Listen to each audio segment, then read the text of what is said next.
আপোনালোকে চকদাস বিচাৰি আছে নেকি? যদি বিচাৰি আছে আপোনালোকৰ কাৰণে লৈ আহিছো আজি চকদাস। গাড়ীখন এবাৰ চাই লওক, চকদাস গাড়ী লৈ আহিছো আপোনালোকৰ কাৰণে এছকে। আপোনালোকে কমাৰ্চিয়েল গাড়ী যদি চকদাস বিচাৰিছে এইখন গাড়ী নিশ্চয়কৈ আপোনালোকে ভালদৰে চাই লওক। বঢ়িয়া কণ্ডিশ্যনৰ গাড়ী লৈ আহিছো, 2023 মডেল হয়। গাড়ী বডি কণ্ডিশ্যন বঢ়িয়া হৈ আছে, কেবিন কণ্ডিশ্যন চাই লওক। গাড়ী কেবিন কণ্ডিশ্যনটো অকণমান দেখাবলৈ চেষ্টা কৰিম।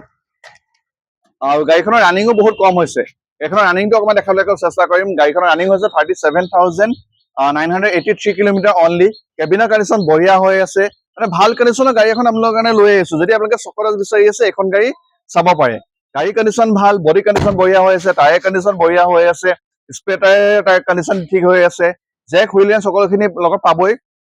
গাড়ীখন চাই লওক, 2023 মডেল হয়। এইটো যে যিমান পাৰিছো ভিডিঅ'ত দেখাবৰ কাৰণে আপোনালোকক চেষ্টা কৰিছো। গাড়ীখনৰ ৰানিংটো গম পালেই, কেবিনৰ কণ্ডিশ্যন গম পালেই। চাই লওক, বডি কণ্ডিশ্যন চাই লওক, বঢ়িয়া হৈ আছে গাড়ী, ভাল কণ্ডিশ্যনৰ লৈ আহিছো 2023 মডেল চকদাস।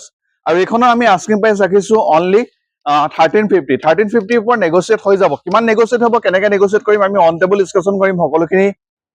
মাত্ৰ আপোনালোকে আহক।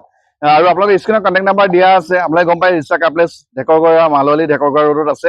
আৰু আপোনালোকে আহক, ডিছকাশ্যন কৰিম। আৰু স্ক্ৰীণত কণ্টেক্ট নাম্বাৰ দিয়া আছে, আপোনালোকে যোগাযোগ কৰিব পাৰিব। Thank U.